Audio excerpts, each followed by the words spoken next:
नमस्कार मित्रों, मैं मुकेश कुमार गुरावा स्वागत करता हूं आपका अपने YouTube channel Mukesh Gurawa GK and Hindi में।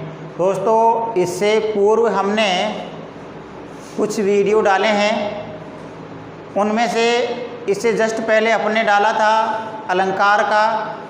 आज हम अलंकार का भाग 2 लेकर के आए हैं।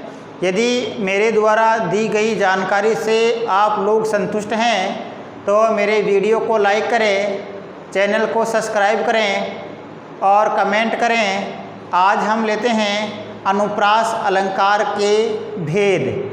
अनुप्रास अलंकार के 5 भेद बताए थे कल हमने, उनमें से एक भेद हमने कंप्लीट कर लिया था और आज है दूसरा भेद। और दूसरा भेद आता है अपने सामने वृत्यानुप्रास अलंकार।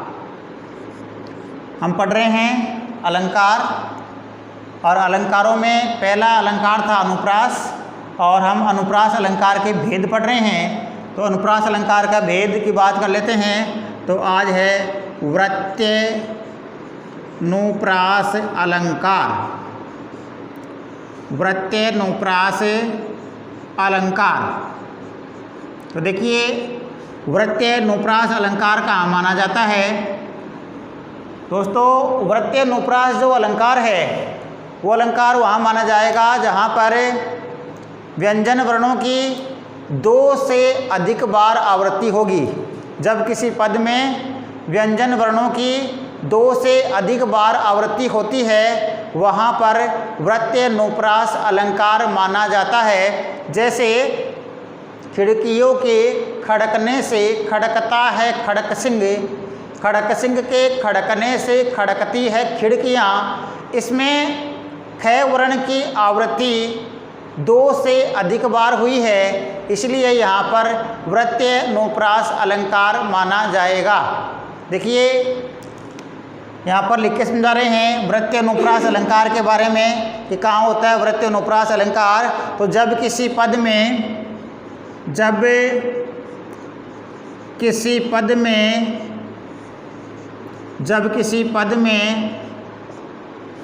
व्यंजन वर्णों की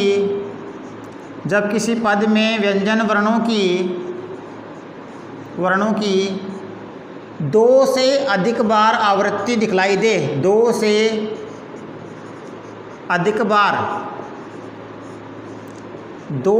अधिक बार आवृत्ति दिखलाई दे। जब किसी पद में व्यंजन वर्णों की 2 से अधिक बार आवृत्ति दिखलाई दे तो वहाँ वृत्यानुप्रास अलंकार माना जाता है। तो वहाँ वृत्यानुप्रास अलंकार माना जाता है। अब देखिए, 2 से अधिक बार व्यंजन वर्णों की आवृत्ति दिखलाई देगी, वहाँ पर वृत्यानुप्रास अलंकार होगा। जैसे उदाहरण देते हैं आपके सामने। उदाहरण है कि खिड़कियों के खड़कने से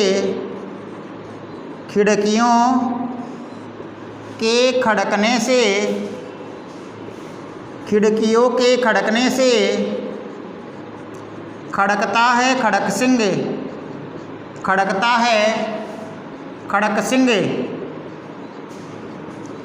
खिड़कियों के खड़कने से खड़कता है खड़क सिंह, खड़क सिंह के खड़कने से खड़क सिंह के खड़कने से खड़क सिंह के खड़कने से खड़कती है खिड़कियाँ, खड़कती है खिड़कियाँ। हमने क्या लिखा है? हमने लिखा खिड़कियों के खड़कने से खड़कता है खड़क सिंह, खड़क सिंह के खड़कने से खड़कती है खिड़कियाँ। इसमें देखिए, इसमें हमने क्या करा, ख वर्ण बार बार आ रहा है। यहाँ पर ख आ गया, यहाँ भी ख आया है, यहाँ भी ख आया है, यहाँ भी ख आया है। और देखिए, यहाँ भी ख आया, यहाँ भी ख वर्ण आया है, यहाँ भी ख वर्ण आया और यहाँ भी ख वर्ण आया है। अर्थात ख वर्ण की आवृत्ति 1 से अधिक बार अर्थात 2 से अधिक बार हुई है। ख वर्ण की आवृत्ति कितनी, अगर 2 बार हो जाती, 2 बार होती तो 6 का अनुप्रास हो जाता, लेकिन 2 से अधिक बार आवृत्ति हुई है और 2 से अधिक बार आवृत्ति होने के कारण यहाँ पर वृत्तीय अनुप्रास अलंकार माना जाएगा। इसी प्रकार से अनुप्रास अलंकार का हमने दूसरा भेद कंप्लीट कर लिया है और अब हम बात करते हैं वृत्तीय अनुप्रास अलंकार के। दूसरा भेद पूरा हो गया, अब तीसरे भेद की बात करेंगे। हम पढ़ रहे हैं अनुप्रास अलंकार के भेद और अनुप्रास अलंकार के भेदों में हमने 2 भेद पूरे कर लिए। अब हम पढ़ रहे हैं अनुप्रास अलंकार का तीसरा भेद और तीसरा भेद अपने सामने आता है श्रुत्यनुप्रास अलंकार। श्रुत्यनुप्रास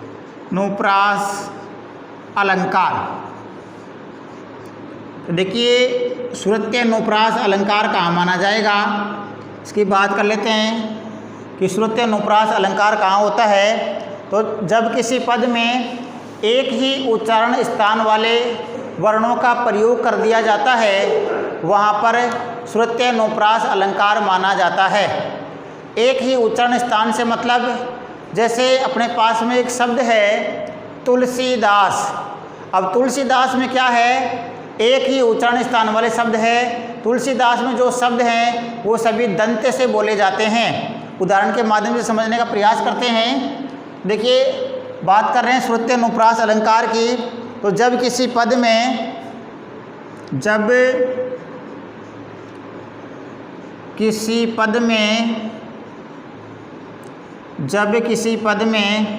एक ही उच्चारण स्थान वाले शब्दों का एक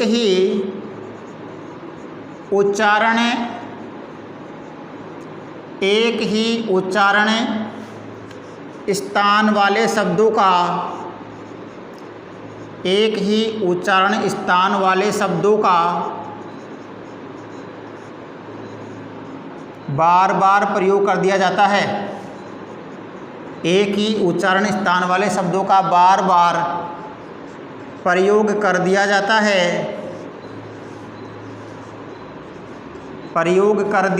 है, तो वहाँ श्रुत्यनुप्रास अलंकार माना जाता है। तो वहाँ श्रुत्यनुप्रास अलंकार माना जाता है।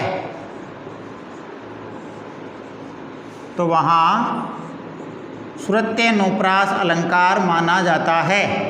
देखिए हमने क्या बताया कि जब किसी पद में एक ही उच्चारण स्थान वाले शब्दों का बार बार प्रयोग कर दिया जाता है वहाँ पर श्रुत्यनुप्रास अलंकार होता है। उदाहरण अपने सामने, इसका उदाहरण आता है तुलसीदास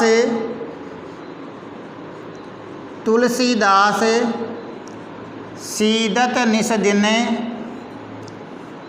तुलसीदास सीदत निस दिन देखत तुम्हारी निठुराई, देखत तुम्हारी निठुराई। अब इसमें कैसे पता चला हमारे को कि इसमें श्रुत्यनुप्रास अलंकार है।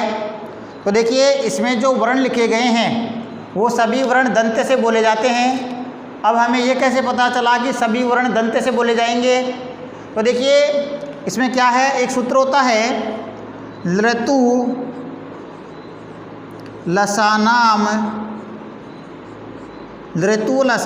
दंता।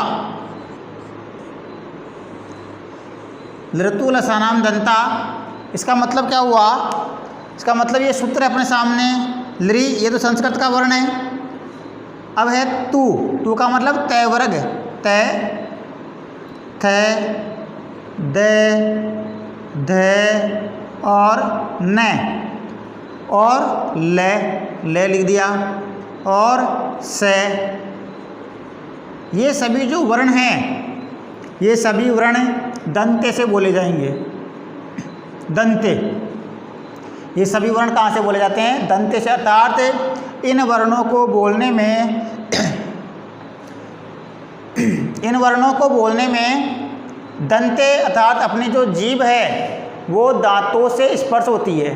जैसे त, थ, द, ध, न, ल, स, इन सब में क्या हो रहा है, अपनी जीभ है वो दांतों के स्पर्श कर रही है, इसलिए ये वर्ण कौन से हो गए, ये वर्ण हो गए दंते। यहाँ पर देखिए त वर्ण आया है, त आया है, ल यहाँ पर ले भी आया है, से यहाँ पर से भी आया है, दे यहाँ पर दे आया है, से यहाँ पर से आया है, से आया है, दे आया है, त आया है, इसमें लगभग वर्ण आपको मिल जाएंगे।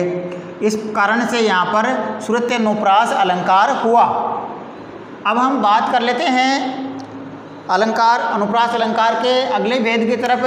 अगला भेद अपने साथ में चौथा भेद आता है और वो है लाटानुप्रास अलंकार।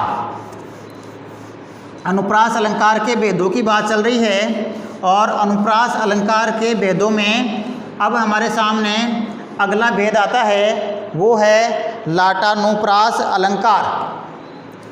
चौथा भेद है लाटानुप्रास अलंकार। चौथे भेद की बात करेंगे। अनुप्रास अलंकार का चौथा भेद है और वो है लाटानुप्रास अलंकार। तो देखिए यहाँ पर क्या होता है, यहाँ पर संपूर्ण पद वैसा का वैसा लिख दिया जाता है, इसमें कोई विशेष अंतर नहीं होता है, केवल अन्वय भेद के कारण जब उनका अर्थ करते हैं तो अर्थ में थोड़ा बहुत अंतर दिखाई देता है। तो देखिए हम आपको समझा के बता देते हैं कि क्या है इसका। तो हम पढ़ रहे हैं लाटानुप्रास अलंकार, और लाटानुप्रास अलंकार कहाँ माना जाएगा। तो देखिए जब किसी पद में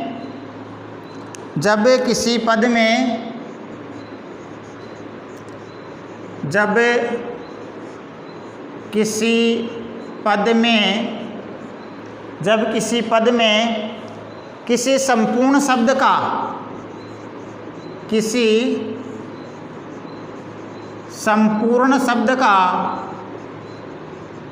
जब किसी पद में किसी संपूर्ण शब्द का बार बार प्रयोग किया जाता है,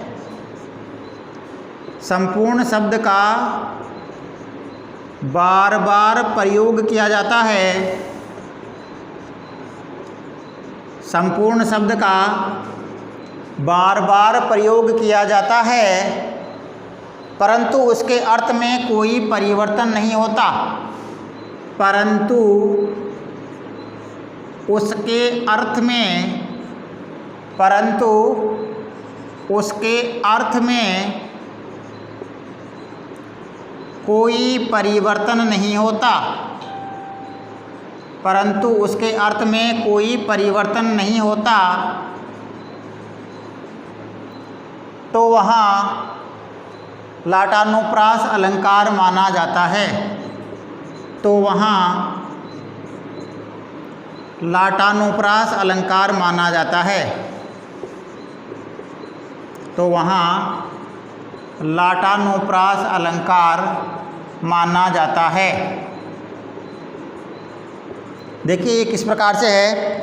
जैसे मैं एक उदाहरण लिखता हूँ कि उदाहरण है पूत कपूत,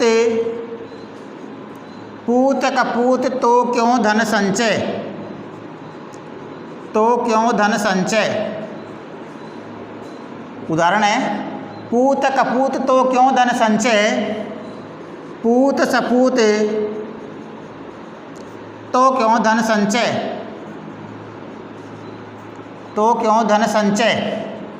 इसमें क्या हुआ है, इसमें देखिए पूरी की पूरी लाइन वो की वही है, केवल थोड़ा सा अंतर किया है। हमने लिखा है लाटानुप्रास अलंकार कहाँ माना जाएगा, तो जब किसी पद में किसी संपूर्ण शब्द का बार बार प्रयोग किया जाता है, संपूर्ण शब्द का बार बार प्रयोग है, केवल कपूत और सपूत को छोड़ दे तो पूरा ऐसे कैसे ही लिखा गया है, परंतु इसके अर्थ में कोई परिवर्तन नहीं होता और अर्थ भी इसका वैसे के वैसे ही निकलेगा। जैसे उदाहरण अपने सामने कि पूत कपूत तो क्यों धन संचय। अगर पुत्र कुपुत्र है तो उसके लिए धन इकट्ठा करने की जरूरत नहीं है, क्योंकि यदि पुत्र कुपुत्र है तो वह पूरे धन को उड़ा देगा, इसलिए उसके लिए धन इकट्ठा करने की जरूरत नहीं है। आगे पूत सपूत तो क्यों धन संचय, अगर पुत्र सपुत्र है तो उसके लिए भी धन इकट्ठा करने की जरूरत नहीं है, क्योंकि अगर पुत्र सपूत है सुपुत्र है तो वह धन अपने आप बना लेगा, उसके लिए भी धन इकट्ठा करने की जरूरत नहीं है। इस कारण से यहाँ पर अलंकार कौन सा हुआ, लाटानुप्रास अलंकार माना जाएगा, क्योंकि इसके मूल अर्थ में कोई परिवर्तन नहीं हुआ, मूल अर्थ जो था वो का वही रहा। इस प्रकार से हमने अनुप्रास अलंकार का चौथा भेद देख लिया है और अपने सामने अब आता है अनुप्रास अलंकार का पांचवां भेद, और पांचवां भेद अपने सामने है अनत्यनुप्रास अलंकार। पांचवां भेद आ रहा है अनुप्रास अलंकार का और उसका नाम है अनत्यनुप्रास अलंकार। पांचवा भेद है अनत्यनुप्रास अलंकार।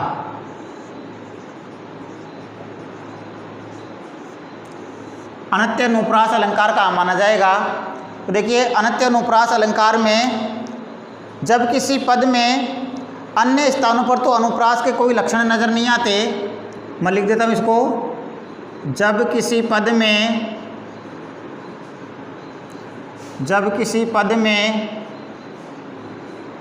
अन्य स्थानों पर तो जब किसी पद में अन्य स्थानों पर तो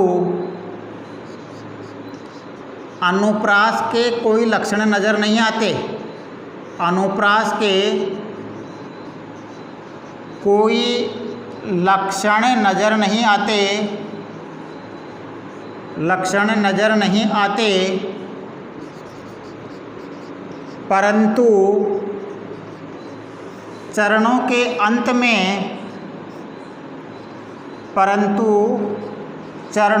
अंत में तुक मिला दी जाती है, तुक मिला दी जाती है, तो वहाँ अनत्यनुप्रास अलंकार माना जाता है, तो वहाँ अनत्यनुप्रास अलंकार माना जाता है। अनत्यनुप्रास अलंकार माना जाता है। हमने क्या लिखा, हमने लिखा है कि जब किसी पद में अन्य स्थानों पर तो अनुप्रास के कोई लक्षण नज़र नहीं आते, परंतु चरणों के अंत में तुक मिला दी जाती है, तो वहाँ पर अनत्यनुप्रास अलंकार माना जाता है। जैसे उदाहरण है अपने सामने, उदाहरण लिख रहे हैं, जैसे धीरज धर्म मित्र अरु नारी, धीरज धर्म मित्र अरु नारी, धीरज धर्म मित्र अरु नारी, आपद काल परखिए चारी, आपद काल परखिए चारी, परखिए चारी। धीरज धर्म मित्र अरु नारी, आपद काल परखिए चारी। धीरज यानी धैर्य, धर्म मित्र और यानी और नारी। नंबर एक चीज़ धीरज, अर्थात व्यक्ति में कितना धीरज है, कितनी तसल्ली रखता है, कितना धैर्य रखता है वो, और धर्म दूसरे नंबर पर धर्म, तीसरे नंबर पर मित्र और चौथे नंबर पर नारी। इन चारों की परीक्षा कब होती है? आपदकाल। आपदकाल मतलब संकट के समय में। आपदकाल परखिए चारी, इनको कब परखा जाता है? इनको मित्रों संकट के समय में ही परखा जाता है। तो देखिए यहाँ पर बात ये चल रही है कि यहाँ पर अनत्यनुप्रास अलंकार कैसे हुआ। तो यहाँ पर अनत्यनुप्रास अलंकार की बात करें तो यहाँ पर अनत्यनुप्रास अलंकार इसलिए हुआ क्योंकि यहाँ पर देखिए चरणों के अंत में तुक मिला दी गई है। तुक क्या है? नारी चारी, नारी चारी, ये तुक मिल गई। ई की मात्रा आ गई, इसलिए यहाँ पर क्या मिल गई? तुक मिल गई। ऐसे ही अपन एक और उदाहरण लेते हैं। तो देखिए अगला उदाहरण है कि बुंदेले हर बोलो के मुँह हमने सुनी कहानी थी, बुंदेले हर बोलो के मुँह, हर बोलो के मुँह हमने सुनी कहानी थी, हमने सुनी कहानी थी। खूब लड़ी मर्दानी वह तो, खूब लड़ी मर्दानी वह तो झांसी वाली रानी थी।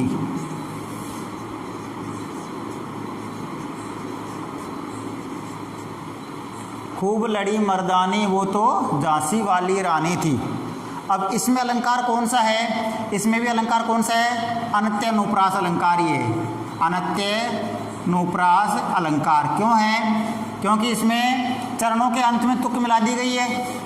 कहानी थी, रानी थी, देखिए चरणों के अंत में तुक मिल रही है। चरणों के अंत में तुक मिलने के कारण यहाँ पर अनत्य अनुप्रास अलंकार माना जाएगा। इस प्रकार से अपना अनुप्रास अलंकार था वो कंप्लीट हुआ।